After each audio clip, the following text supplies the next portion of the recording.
agar ulun bisa menyampaikan argumentasi kenapa RUU Cipta Kerja ini kami sahkan di DPR RI. Karena ulun pikir tidak ada yang lebih absah untuk menjelaskan ini selain kami anggota DPR. Aksi yang dilakukan hari ini itu sebetulnya tertujukan kepada kami anggota DPR. Tapi ulun jujur, ulun sudah nunggu lebih dari 45 menit, masa ini tidak mengizinkan ulun untuk bicara. Jadi dari sisi etikat baik kami sebagai anggota DPR RI, Dapil Kalimantan Selatan, kami sudah melakukan etikat baik itu. Niat baik itu. Tapi adinda-adinda sekalian para mahasiswa ini tidak berkenan memberikan kami kesempatan. Bagi ulun, ini penting diketahui oleh masyarakat Kalimantan Selatan bahwa kami sudah membuka diri. Ini masa reses, ulun sudah berada di Kalsel dan ulun siap untuk berdiskusi dan menyampaikan apa itu persoalan RUU Cipta Kerja. Termasuk kenapa RUU ini harus kami sahkan.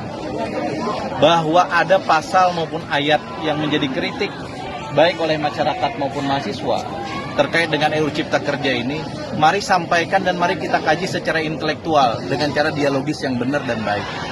Dan ulun sebagai anggota DPR RI Dapil Kalsel akan siap memperjuangkan revisi rancangan Undang-Undang Cipta Kerja ini. Biarlah rancangan undang-undang ini disahkan dulu karena memang sudah kami paripurnakan. Sekarang bolanya ada di Presiden. Setelah itu kemudian berbagai macam revisi siap kita kemudian lakukan kembali. Ini DPR membuka diri terkait dengan itu dan merevisi satu undang-undang itu bukan sesuatu yang haram. Sesuatu yang memungkinkan dalam proses legislasi nasional. Tadi sudah menyampaikan ke kawan-kawan ini kan untuk mereka. Sudah, tapi belum diizinkan. Katanya ini panggungnya mahasiswa. Alasan mereka apa tidak? Ya begitu aja, karena ini panggungnya mahasiswa.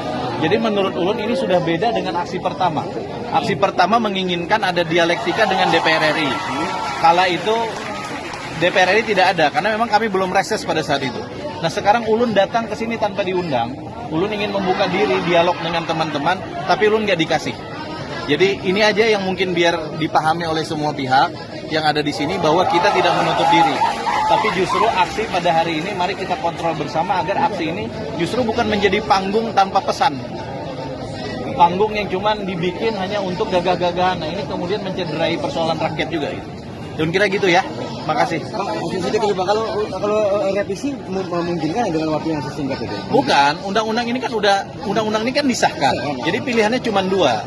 Judicial review pada satu pihak ke Mahkamah Konstitusi, atau kalau mau lewat kami lagi, kami membuka diri untuk revisi. Tetapi tolong baca dulu undang-undangnya. Ini kan undang-undangnya belum dinomorin, ya kan? Belum dicantumin di lembaran negara. Artinya peluang revisi masih bisa? Ya dong, kita ini nggak mungkin mau melawan rakyat. Tapi tolong rakyat baca dulu undang-undangnya. Nah, iya kan belum ditandatangani presiden, Bos.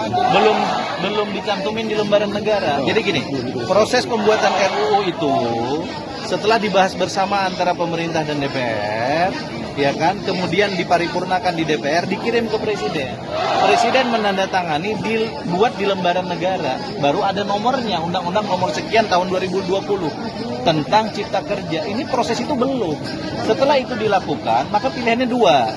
Satu judicial review, atau kita revisi kembali melalui pemerintah dan DPR. Saya kira Presiden sudah menegaskan itu kok. Diminta kepada semua provinsi di Indonesia untuk menginventarisir masalah yang mana pasal dan ayat yang bermasalah. Tetapi basis kita intelektual. Jangan asal ngomong bahwa RUU ini harus ditolak. Bos, dengan RUU ini, Bos, 79 undang-undang dan 2.000 sekian ayat dan pasal yang membahayakan dan mengganggu investasi, itu kita rombak. Dulu nelayan harus ngurus 10 perizinan, sekarang tinggal 1 perizinan.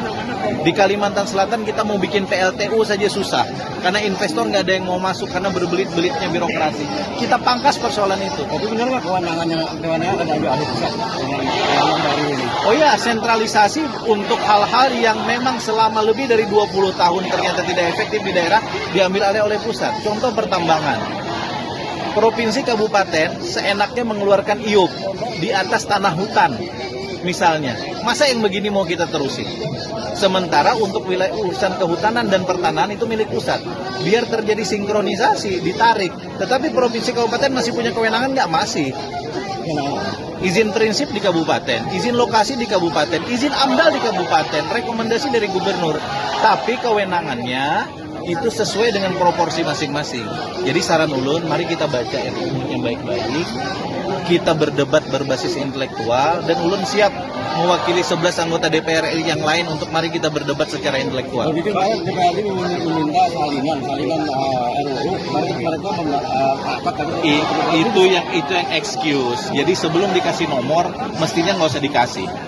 Kalau yang draft yang berbagai versi itu gimana? Ya itu kan draft di pembahasan balik, berubah-ubah di balik karena sekarang teknologi digital terlalu mudah. Ada kadang anggota balik baru bahas share, dikirim kemana-mana. Nanti bahas lagi besok di share lagi gitu.